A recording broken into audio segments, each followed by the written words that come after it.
শুকরিয়া যখন আদায় করলেন, সে দেশের বাদশা তো অবাক হয়ে গেলেন। একটা মানুষের পা কাটার পর সে আল্লাহর কাছে শুকরিয়া আদায় করে। কোন ব্যক্তির পা কাটলাম? মনে হয় এ ডাকাত নয়, ভালো লোক। আবার তিনি বললেন, বাদশা আমাকে একটা কাজ দিন, বসে খেলে হারাম খাওয়া হবে। বলল, ভাই ঠিক আছে, আপনাকে একটা কাজ দেওয়া হবে, তবে আপনার এই যে পা কাটা হয়েছে এটা সেরে যাক, আপনাকে একটা কাজ দেওয়া হবে। সেই বাদশার একমাত্র কন্যা একজন মৌলানা সাহেবের কাছে কোরআন শিক্ষা করে। সেই মৌলানা সাহেব কোরআন পড়াতে পড়াতে এক জায়গায় ভুল পড়েছে।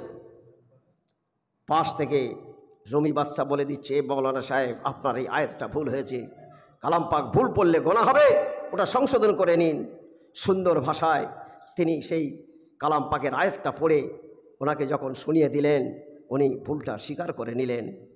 বাদশার কন্যা দেখলেন যে মাওলানা আমাকে শিক্ষা দিচ্ছে, ইনি ভুল পড়ছে, কিন্তু ডাকাতের সর্দার এত সুন্দর তার এলাহেন এবং তিনি কোরআন এত সুন্দরভাবে তেলাওয়াত করে, তাই তার পিতার কাছে গিয়ে বলল, আব্বু আমার পাশের ঘরে যেখানে আমি পড়াশুনো করি, পাশের ঘরে যে ডাকাতের সর্দার থাকে ওনার কোরআন তেলাওয়াতটা অতি সুন্দর, তাই আমার মনে হয় এই মৌলানার কাছ থেকে সরে গিয়ে ওই ডাকাতের সর্দারের কাছে যদি আমি কোরআন শিক্ষা করি তাহলে মনে হয় আমার কোরআনটা সহি পড়া হবে। বাদশা বললেন, হ্যাঁ উনি তো একটা কাজ চাইছিলেন, উনি মনে হচ্ছে একজন ইমানদার লোক। যাই হোক, সেই তারপর দিন থেকে বাদশার কন্যাকে কোরআন শিক্ষা দিতে লাগলেন। এই কোরআন শিক্ষা দিতে গিয়ে আবার এই তিলকা রসুলের এই আয়াতটা উনি পড়লেন। যখনই পড়লেন উনি মনে মনে হাসলেন, এ আল্লাহ, তুমি যেটা বলেছো সত্য বলেছো, আমি রবি বাদশা বুঝতে পারিনি, তার জন্য যে আমার শাস্তি হয়েছে, তোমার দরবারে লক্ষ কোটি শুকরিয়া আদায় করছি। জোরে বলি সুবহানাল্লাহ। বাদশার কন্যা বললেন, ওস্তাদ আমি একটা যুবতী নারী, আপনি একজন যুবক, আপনি হাসলেন কেন, হাসছেন কেন, মনে মনে হাসছেন কেন? তখন রুমি বাদশা বলছে, দেখো আমি কারোর কাছে কোনো কৈফিয়ত দিই না, তোমার কাজ তুমি করো। চুপ হয়ে গেলেন। বাদশার কন্যা কি চুপ থাকবেন? বাদশার কাছে গিয়ে বললেন, আমার ওস্তাদ আমাকে কোরআন শিক্ষা দিতে দিতে মনে মনে হাসছেন, আমি জিজ্ঞাসা করলাম, বলছে তোমার কাজ তুমি করো, আমি কাউকে কৈফিয়ত দিই না। সঙ্গে সঙ্গে বাদশা তার লোকজনদেরকে বলল, এই ওই খোঁড়া লোকটাকে চ্যাংদোলা করে তুলে নিয়ে এসো, আমি একবার তার জীবন ভিক্ষা দিয়েছি, তার পা দুটো কেটে তার জীবনে আমি বাঁচিয়ে রেখেছি, এবার যদি আমার প্রশ্নের জবাব না দিতে পারে তার শিরচ্ছেদ হবে। রুমি বাদশাকে নিয়ে আসা হলো রাজদরবারে। রাজদরবারে আনার পরে বলছে, দেখুন সেদিন আমি আপনাকে জীবন ভিক্ষা দিয়েছি, আপনার জীবনের বিনিময়ে আপনার পা দুটো কেটে দিয়েছি, আজ যদি আমার কথার জবাব না দেন আপনার শিরচ্ছেদ হবে, কেউ আপনাকে বাঁচাতে পারবে না। রুমি বাদশা বলেছিল, আপনি কে? আপনি আমার শিরচ্ছেদ করবেন সে ক্ষমতা আপনার নেই। আপনি কি ভুলে গিয়েছেন যে রুমি বাদশাকে আপনি কর দিতেন, জীবনে চোখে দেখেননি? আমি সেই রুমি বাদশা। জোরে বলি সুবহানাল্লাহ। বাদশা চমকে গেলেন, হুজুর আমাকে ক্ষমা করবেন, আমি বুঝতে পারিনি। না রে বাবা, তোমার কোনো ভুল নয়, ওটা আমার পাপের প্রায়শ্চিত্ত করেছি আমি, এটা আমার আল্লাহর হুকুমে হয়েছে, তোমার কোনো দোষ নেই বাবা। বলছে, তাহলে হুজুর আমাকে একটা কাজ করার সুযোগ দিন। বলছে, কি? আমার একমাত্র কন্যা, ওই কন্যার সঙ্গে আপনার শাদী মোবারক হবে, আর আমার সমস্ত সম্পত্তি, সমস্ত বাদশাহী যা কিছু আছে সমস্ত কিছু আপনাকে আমি দান করে দিচ্ছি। জোরে বলি সুবহানাল্লাহ। তাহলে চোখের পলকে বাদশা হলো, চোখের পলকে ভিখারি হলো, আবার সে চোখের পলকে বাদশাহীটা ফিরে পেল।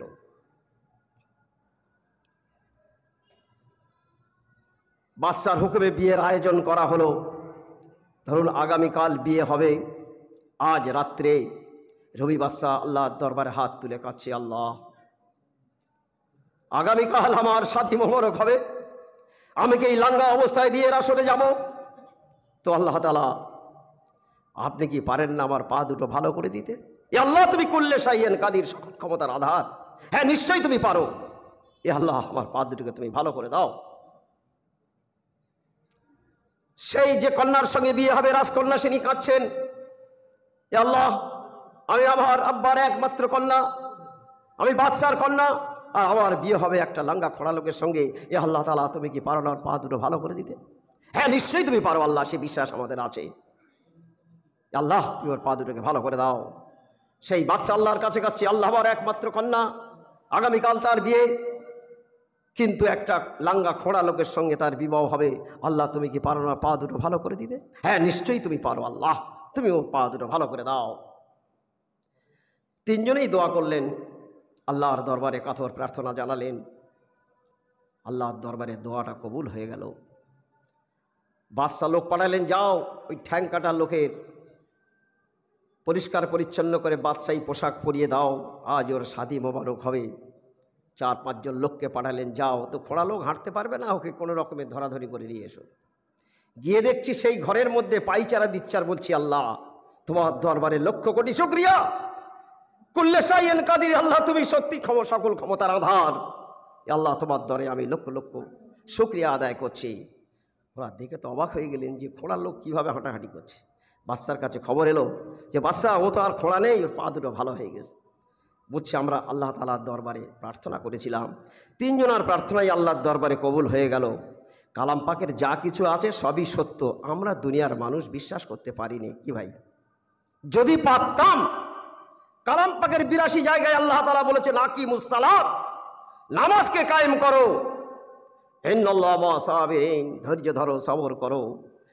আর 720 জায়গায় আল্লাহ তাআলা ইমানের কথা বলেছে, যে ইমানটা না থাকলে আপনি সেদিন জান্নাতে যেতে পারবেন না। কথা বুঝতে পারছেন কি?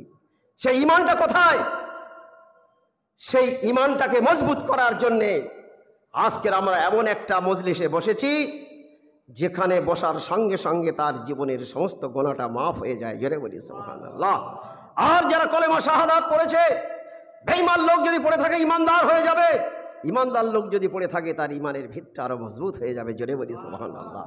একটা উদাহরণস্বরূপ বলা যায়, ইট দেখেছেন বিভিন্ন রকমের, আমা ইট আছে, ঝামা ইট আছে, পিকেট ইট আছে, আছে তো। কিন্তু যখন আপনি পিকেট ইট দিয়ে ঘর বানাবেন সেই ইটটা কিন্তু আর নষ্ট হয় না, মাটির সঙ্গে মেশে না। যখন কোনো মানুষের ইমানটা মজবুত হয়ে যায় ওই ব্যক্তিটা আর পথভ্রষ্ট হয় না। জোরে বলি সুবহানাল্লাহ।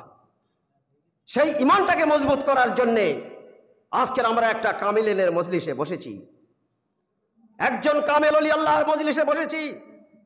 সেই কামেল ওলি আল্লাহ সম্পর্কে 2-1টা কথা বলা দরকার ভাই, শুনবেন কি আপনারা?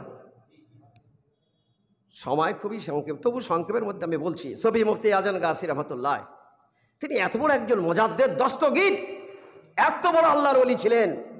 তিনি তার জমিদারি সর্বপ্রথম ফি সাবিলিল্লাহ আল্লাহ রাস্তায় কুরবানি করে 14 বছর শরীর জঙ্গলে কঠোর রিয়াজাত করে আল্লাহকে খুশি করলেন। আল্লাহ বলছে, বান্দা দুনিয়াতে তোমার জমিদারি দিয়েছি, আর কি তুমি দুনিয়ার সম্পদ আমার কাছে আশা করো? দীর্ঘ 14টা বছর খাওয়া নেই, দাওয়া নেই, 500 করে ছোলা 1 সপ্তাহ, এইভাবে 14টা বছর কঠোর রিয়াজাত করছো, বলো দুনিয়ার কি সম্পদ তুমি চাও? সফি মুফতি আজান গাছি রহমতুল্লাহ বললেন, আল্লাহ যে জমিদারি আমাকে দিয়েছেন ফি সাবিলিল্লাহ, আপনার রাস্তায় ওয়াকফ করে দিয়েছি, দুনিয়ার কোনো সম্পদের দরকার নেই। পবিত্র কালাম পাকের মধ্যে আপনি লিখেছেন, লাকাদ খালাকনাল ইনসানা ফি আহসানি তাকবীম, আমি মানুষকে সর্বশ্রেষ্ঠ করে, আশরাফুল মাখলুকাত করে, সৃষ্টির সেরা করে সৃষ্টি করেছি। সেই সৃষ্টির সেরা মানুষ আজ সব জাহান্নামী হয়ে যাচ্ছে। তো আল্লাহ তাআলা এদের বাঁচার রাস্তাটা কি আছে আপনি বলে দিন। ওলি আল্লাহর কাজটা তো এটাই।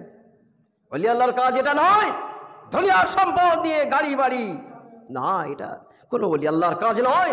যারা কামেল ওলি আল্লাহ হয় তারা সারা বিশ্বের মানুষের মাগফিরাতের জন্য আল্লাহর কাছে কামনা করে। জোরে বলি সুবহানাল্লাহ। বললেন, আল্লাহ এই সমস্ত লোকের বাঁচার রাস্তাটা কি আছে? আল্লাহ বড় খুশি হয়ে গেল, বলছে, আমার মাহবুব বান্দা, আমার সৃষ্টির সেরা মানুষ যাতে জাহান্নামী না হয় তার জন্য আমি 1,24,000 পয়গম্বর পাঠিয়েছি। সাহাবী, তাবিন, তাবে তাবিন, গস, কুতুব, রাকিব, নাকি অসংখ্য ওলি আল্লাহকে আমি পাঠিয়ে দিয়েছি যাতে আমার সৃষ্টির সেরা মানুষ জাহান্নামী না হয়। তো আজকে সেই নবীওয়ালা কাজ নিয়ে যখন তুমি এসেছো আমার কাছে, আমি বড় খুশি হয়ে গিয়েছি। তাই আল্লাহ তাআলা খুশি হয়ে গিয়ে তার লৌহ মাহফুজ থেকে দিলেন কোরআনী ওজিফা। একবার জোরে বলি সুবহানাল্লাহ। খেজর আলাইহিস সালামের মাধ্যম দিয়ে সফি মুফতি আজান গাছি রহমতুল্লাহর কাছে কোরআনী ওজিফা পাঠিয়ে দিলেন। আর আল্লাহ তাআলা বলে দিলেন, বিনা কাজায় এই মানুষগুলো নামাজ পড়বে, হালাল মাল খাবে, সাধ্য মতো পরেশগারি করবে, পরেশগারকে আমি ভালোবাসি, পরেশগারের দোয়া কবুল করি, আমি কোনো হারামখোরের দোয়া কবুল করি না। কে বলছে? স্বয়ং আল্লাহ বলছে।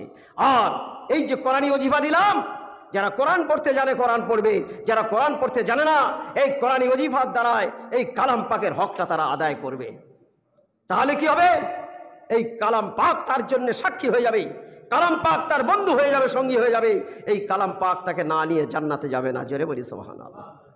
একটা ছোট্ট ঘটনা বললে বুঝতে পারবেন। কিয়ামতের ময়দানে একদল লোক নেকির পাহাড় নিয়ে কিয়ামতের ময়দানে হাজির হবে। আল্লাহ দেখে বড় খুশি হয়ে যাবে, মালাইকার ফেরেশতাদেরকে বলবে এদের হাতে সব জান্নাতের সার্টিফিকেট দিয়ে দাও।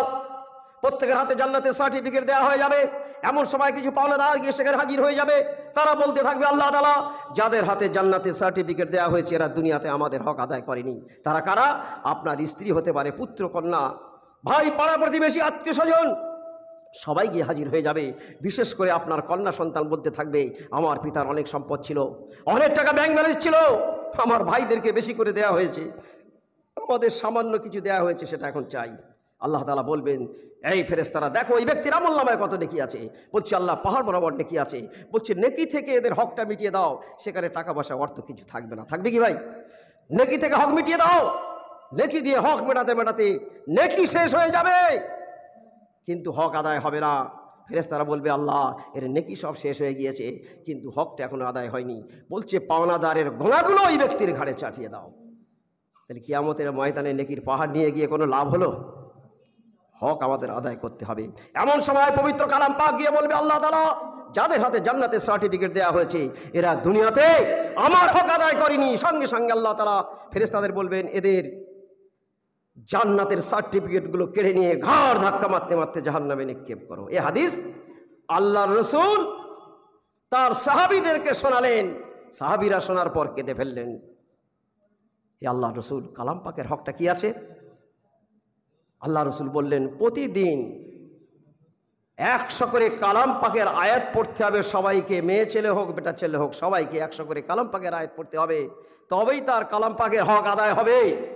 যারা কালাম পাকের হক আদায় করবে এই কালাম পাক তার জন্যে সাক্ষী হয়ে যাবে, কালাম পাক তার বন্ধু হয়ে যাবে, এই কালাম পাক তার সঙ্গী হয়ে যাবে।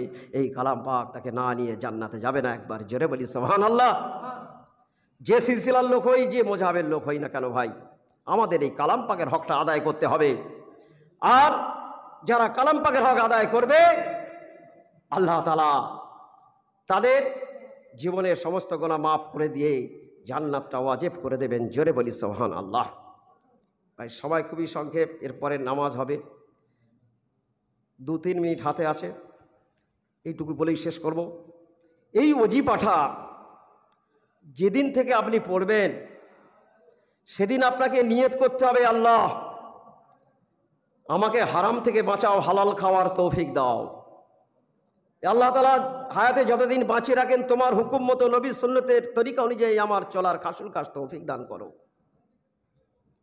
সেই দিন থেকে যখন আপনি ওজিফা পড়বেন 1 থেকে 40 দিনের মধ্যে আপনার আল্লাহর তরফ থেকে বাশারাত হবে, অর্থাৎ আল্লাহর তরফ থেকে আপনার স্বপ্ন হবে, আপনি আল্লাহর মুরিদান হয়ে যাবেন। জোরে বলি সুবহানাল্লাহ। যখন আপনি আল্লাহর মুরিদান হয়ে যাবেন, এই কোরআনী ওজিফা যখন আপনি তেলাওয়াত করতে থাকবেন, কিয়ামতের ময়দানে আপনার শরীর থেকে নূর চমকাতে থাকবে।